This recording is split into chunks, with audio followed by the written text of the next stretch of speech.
at theaters everywhere starting Wednesday, June 30th. And by the all-new Chevy Tracker. It gets around. Full complement of celebs turned out for Game 6 of the Garden. Donald Trump, there's Puff Daddy, Woody Allen, Sun Yi, Jerry Stiller, Billy Crystal. Matt Modine is here as usual. Matt Dillon. And Jerry Seinfeld in a front row seat, not too far from us. Well, it finally happened. Camby and Childs got back in the ball game. He realized he wasn't getting any offense and immediately had to get these guys in that made something happen. You know, the passes that went to Dudley, no finish. You get to Camby, you get some sort of chance to score the basketball. He gets fouled on that play. And what changes, you look at the plus minus there. Again, very positive for Marcus Camby. Camby moves with the ball. Dudley tends to come to a dead stop, and the defense can react. Our first WNBA game of the season is coming up tomorrow, 4 o'clock Eastern time. Shamiqua Holsclaw, the College Player of the Year from Tennessee, had 18 in her WNBA debut, but the Washington Mystics and Shamiqua go against two-time league MVP Cynthia Cooper and the two-time champion Houston Comets. WNBA tomorrow, 4 Eastern. First points of the half for the Knicks. Outscored 11-0 before that free throw by Camby. Do you think Van Gundy is a little stubborn and waits too long to put back in Marcus Camby and Chris Childs? No, he's trying to get something out of everybody. He's got a very short bench anyway. He's very concerned about fouls. He wants Childs and Camby around for the end, and knowing how they have to guard Smits, how they have to guard the Davises, and Childs has got Mark Jackson or Reggie Miller. Foul trouble could be very big for the Knicks down the stretch. But I think Van Gundy's sensing the game getting away from him a little bit, went to them earlier than usual in his rotation. Well, he had no choice. You know, he's got to have scoring out there now to match with the Indiana Pacers to throw it at him. They're going to get an offensive foul this time against a rooting Mark Jackson, just bumping, and he looks around questioning the call of Mike Matthews. You see him come in, and he's just rooting in with his rear end right here. This time, Childs is able to stand his ground, and he says, thank you. When are they going to call that on Shaq? Well, not this year. He's not playing. He got a bigger rear end, too. Thomas misses the shot. Indiana rebounds. That was the third foul on Mark Jackson. As a defender, you love it when a Mike Mathis steps out there and makes that call. One of the things that Childs does better than Charlie Wood is pressure Mark Jackson, make him pick the ball up. That's going to force Indiana and Miller to work against the clock. They trap him in the corner. Terrific escape pass by Reggie. And Smits hits the shot from the top of the key. Rick Smits now with 11 points. Rick Smits in his career has not been a great road playoff performer, as the Chicago Bulls. His best performances have been right here in this building. They need offense right now, and Allen Houston is going to start finding his way in this ball game. That's his first shot attempt here in the third quarter of play. He's the game's high scorer with 16. Steve, the crowd is so hungry. They desperately want to get up on top here. The Knicks have got to give him a chance. Offensive foul. Smits away from the ball on the step-out screen. The one thing about Smits is there's no thought about what's happening away from the ball. He just keeps moving. There's no way he cannot get called. There's no subtlety in his game. Stand still as a screener. Larry is not happy with any of the screens set by the Pacers. Stand still and let the offensive receiver use that screen. Here's an offensive foul on a screen by Thomas, who steps on Reggie Miller.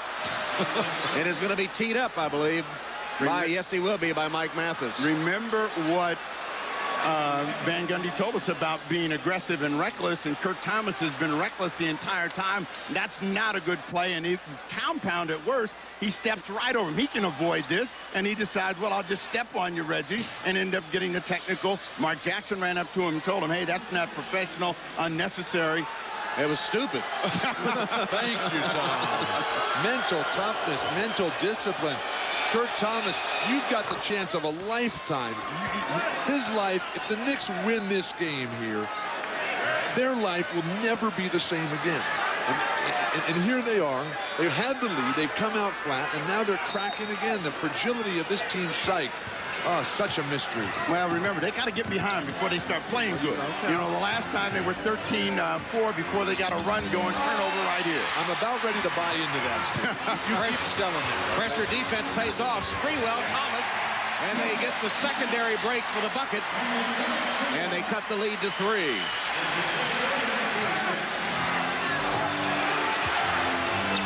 Smits back to Dale Davis for the jam. Nice ball movement. Davis gave it to Smits and kept going to the rim. And Dale Davis has 6 points. Now the Knicks, excuse me, but the Knicks know with their small lineup, the only chance to win is pressure on the ball movement. Childs has not been able to buy a bucket, misses that one. Why? Yeah, why does he shoot? They come up, they got a full shot clock. You got Houston and Spree, who you're trying to get off. Nobody under the boards, traveling on Smits. Smits protests the call. He said, my toe's broken. Give me a break. I like it when they call traveling, double dribble, 3 seconds, offensive fouls. I think that helps to clean up the game a lot. Now, as much as we've been talking about the New York Knicks and their ineptitude, they're only down 5 points. They're in this ball game, so they're hanging around. They've done what they've done so well, and all they need is an offensive hero, and it is got to be Allen Houston and Sprewell. Houston. Beautiful drive as Reggie Miller slams the ball out of the net after Allen Houston went right around him and beat Smits as well. And Childs is now up applying pressure. Larry Johnson is usually the guy that helps double team, but he can't play. A bumping foul in the backcourt by Childs. Now, Allen Houston is attacking the defense of Reggie Miller. Miller doesn't move his feet. That allows the seam to open up. And 2 for Houston. He's got 4 points in the quarter. Remember, game 5, Houston's huge at the start of the 3rd quarter. Really gave the Knicks momentum. Jackson kicks it back outside to Miller for 3. Rebounded by Camby. Here's Sprewell in a hurry. Kurt Thomas has got to play harder and smarter for the rest of the game. Chris Childs penetrates, gives it up to Camby and takes it back. Camby against Smits, baseline. And an illegal defense call against Indiana. Where did that come from? There was 8 guys on the move, dashing to the hoop here. Well, take a look up top, and you'll see Chris Mellon as he slides back. He just keeps stepping, and now he's going to go inside the line. He's not guarding anybody. It's an easy call to make. The guy's driving to the hoop. There's a pass there, and you blow an illegal defense. What are you supposed to do? Stand out there and watch everybody else play?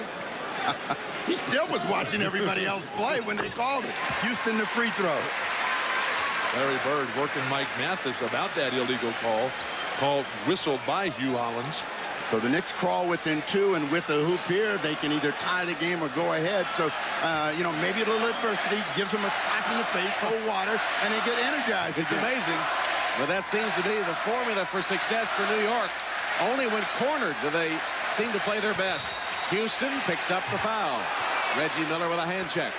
Tom, we're seeing a clinic right now by Allen Houston in terms of footwork. Not every shot is going down. Reggie's doing a decent job on him. But the way Allen Houston is deliberately getting that pivot foot, the outside foot, stepping with that right forward, that was Michael Jordan's, his ability to get what he wanted. That's what we're seeing from Allen Houston right now. Well, it seems like they've always had someone to step up and become the hero. Will it be Allen Houston tonight? Will it be someone else? Here's Houston against Miller. They need the crowd. They need the crowd, and the lead is going to give that crowd that lift. Miller tagged with his 3rd. So Indiana now has Dale Davis with 3, Rick Smits with 3, Reggie Miller with 3, Mark Jackson with 3. Look at Houston's right foot there, the one so important to get down there. The problem for Reggie Miller defensively is he's playing Allen Houston straight up.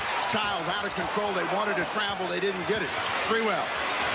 Sprewell can't hit baseline. Put it back in by Camby. Who's guarding that guy? Nobody, obviously. Nobody's keeping him off the board, that's for sure. 10 points for Marcus Camby. We're tied at 51. Smits, no way to to stop that. And 7'4" Rick Smits turns and fires in the jump hook. He has 13. Indiana back up by 2. The way to stop it is pressure the passer. If you let Mark Jackson or any of those guards see Smits that deep, it's an easy delivery. They're coming back to Houston. They're trying to keep him from getting his hands on the ball with Mark Jackson as the defender, and they get another foul. So they switch defenders, put Jackson on him instead of Miller, and Jackson picks up his 4th foul. So few of the Indiana Pacers are having any impact on this game. Foul here, Mark Jackson pushing, keeping him off balance. Tough call between a couple of veterans there. Where's Dale Davis? Where's Chris Mullin? One more puts the New York Knicks into the penalty, and Houston's looking to drive this ball. Smits comes to help, doesn't matter. Houston blows by Jackson and Smits. 21 for Allen Houston. Game tied at 53. Ewing up, leading the cheers. Whistles virtually every trip up and down the court. And Allen Houston is getting that great first step on Reggie Miller, and nobody's closing the middle. You